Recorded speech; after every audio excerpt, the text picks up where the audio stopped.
Hola, ¿cómo están? Bienvenidos al podcast del profesor Ángel Rosa sobre la actualidad política en Puerto Rico. Y bueno, antes de empezar con el tema de hoy, un breve disclaimer para decirles que en estos días voy a tomarme un descanso por la Navidad, voy a estar fuera de Puerto Rico unos días, así que vamos, para poder descansar, vamos a recesar unos días también alrededor de la Nochebuena del podcast. No quiere decir que nos vamos a quitar. Quiere decir que ha sido un año muy intenso para mí en mi labor, que incluye la Universidad de Puerto Rico, que incluye la radio, que incluye dos programas de televisión y que incluye este podcast. Y obviamente, pues, eh, voy a aprovechar la coyuntura de la Nochebuena para tomarme un descanso y lo mejor para eso, porque la toxicidad del tema político abruma, es desconectarse. Así que aprovecho desde ahora y les deseo a todos que puedan también pasar una feliz Navidad junto a sus seres queridos y además, antes de que lleguen esos días, agradecerles a todos el respaldo que nos dan a este podcast, en los comentarios que me hacen llegar. Para mí ha sido esta experiencia un verdadero viaje. Yo nunca pensé que algo como esto iba a tener tanta aceptación entre el público que busca análisis político. Este no es un programa de estridencias, yo no vengo aquí a hacer gritos, ni vengo a decirles las cosas que yo veo, las cosas como son desde mi perspectiva y también desde un estilo un poco más tranquilo. eh, que me permita extraer lo verdaderamente importante sin yo convertirme en el protagonista o en la noticia. Yo no me canso de decir que los analistas, los comentaristas políticos, somos cronistas, somos la gente que ve la realidad integral del país, la traduce para que todo el mundo pueda tener un entendimiento general de lo que está pasando. Tenemos una voz que, acompañada de nuestra credibilidad, puede denunciar algunas cosas y puede tratar de tirar la raya de lo correcto y de lo que está mal, pero sobre todo tenemos que ser la voz de ustedes, los puertorriqueños y puertorriqueñas que sufren la realidad y que también, ¿verdad? Viven lo que es el Puerto Rico contemporáneo. Y esa es la perspectiva de cómo yo veo mi trabajo. A algunos les puede gustar, a otros no, a otros les parece que debiera ser un poco más agresivo o que no, pero recuerden que yo también hago una función en la Universidad de Puerto Rico y para mí lo que es importante es que el mensaje se entienda, que la explicación llegue y no tanto quién es el que la traduce o qué es el que la aporta. Y las pocas veces que he podido y he tenido que hacer aquí un episodio que tenga que ver sobre mí, lo he hecho siempre en respuesta a algún ataque o algún intento de tergiversar mi participación pública, porque si hay algo que yo detesto es que los analistas nos creamos que somos figuras políticas. El ruedo político tiene unos protagonistas y algunos de nosotros hemos estado en él. Pero una vez usted decide que va a estar fuera de eso, esa línea tiene que ser completa, tiene que ser absoluta y no se puede estar cruzando a conveniencia. Y ese es mi norte y aparentemente a algunos de ustedes les gusta. Así que si usted puede pasar la voz para que se sigan uniendo suscriptores a nuestro canal de YouTube, ya tenemos más de 51,000 suscriptores, vamos camino a los 52,000, o para que nos consuman a través de Facebook o también en las plataformas de Spotify, pues muchísimas gracias y nos ayudan mucho.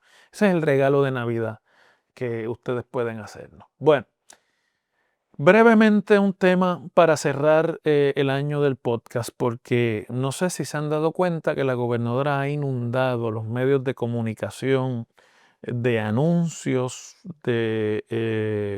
y ha convertido la cancelación del contrato de Luma por vía de la nulidad en una especie de saga de Netflix. Todos los días hay un capítulo nuevo, primero se radica una demanda por la Autoridad de las Alianzas Público-Privadas, después Luma pide el removal al Tribunal Federal, el gobierno contesta con una demanda del gobierno central y no de las corporaciones, pidiendo además que se le reconozca el parens patriae, es decir, el Estado protector, para tener standing el gobierno central en un contrato que no fue firmado por el gobierno central, una demanda, ¿verdad?, sobre ese contrato.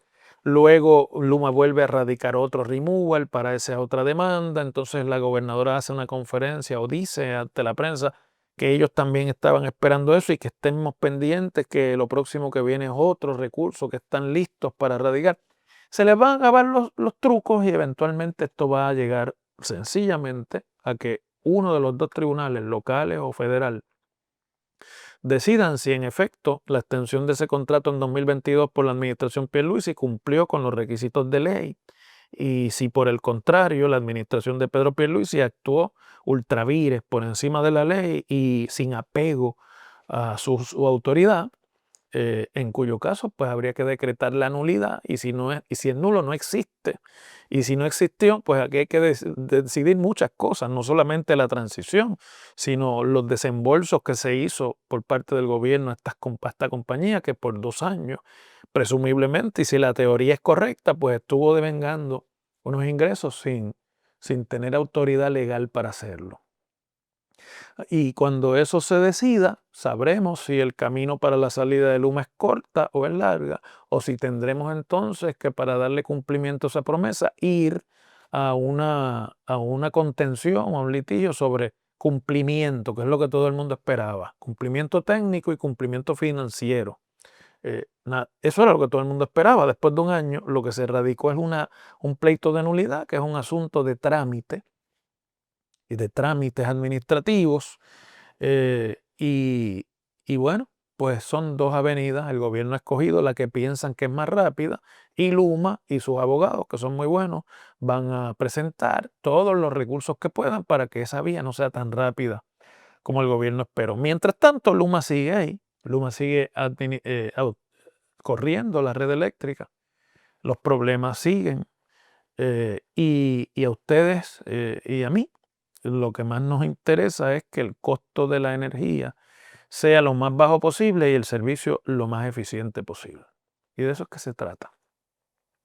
Pero como parte de esa estrategia, la gobernadora, reconociendo, me imagino yo, los números de las encuestas que dicen que hay un amplio rechazo en la opinión pública a su primer año de gestión desde Fortaleza, pues ha comenzado a ejecutar una táctica en los últimos días, porque no sé si llamarle estrategia realmente.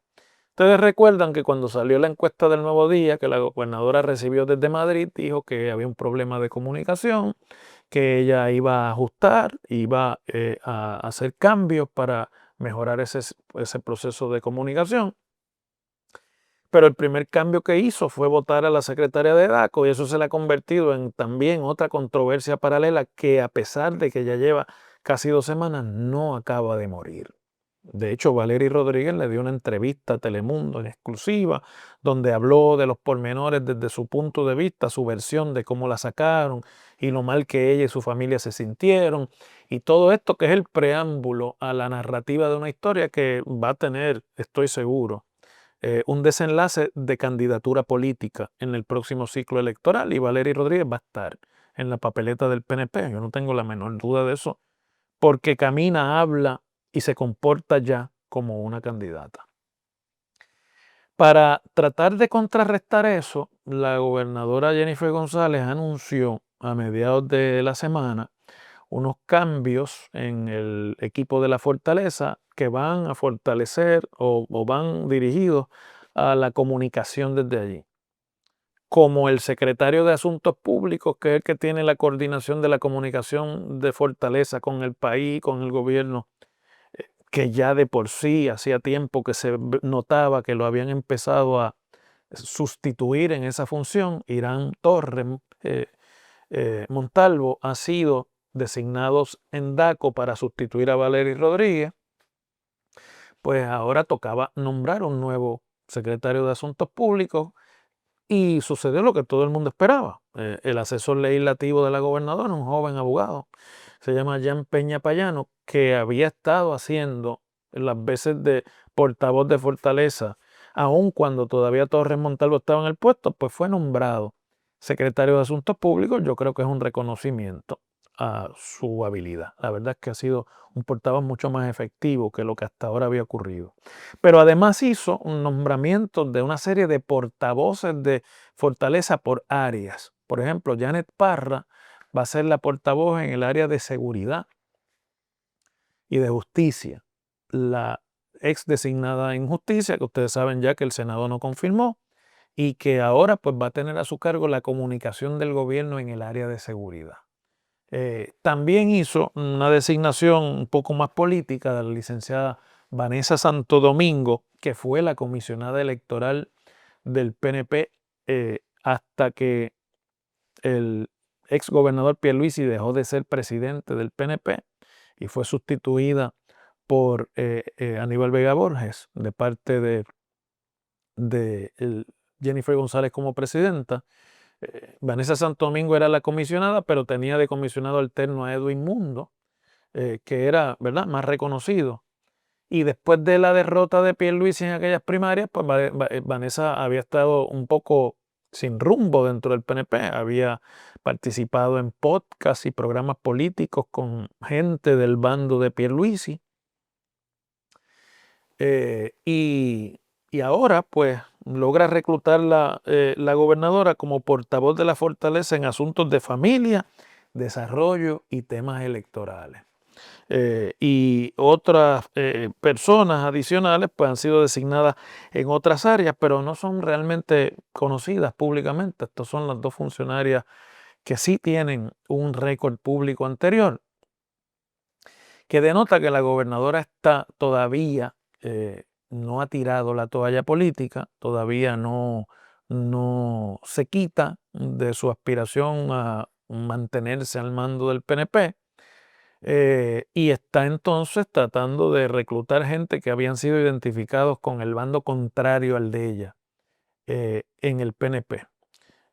Eso porque además Tomás Rivera Chats, que ya es abiertamente su presunto contrincante para la candidatura a la gobernación en 2028, pues ha comenzado una serie de trullas navideñas en compañía del ex gobernador Pedro Pierluisi, quien ha reaparecido momentáneamente al ruedo para acompañar a Rivera Chats a trullar, mientras la gobernadora pues se acerca al alcalde de San Juan, Miguel Romero, que es la otra figura de la que se habla por círculos del PNP como posibles sustitutas en la candidatura. Es decir, que el año nuevo coge a la gobernadora en un pleno proceso de intento de salvación de su imagen pública, en una reorganización un tanto cuestionable de la comunicación desde Fortaleza, porque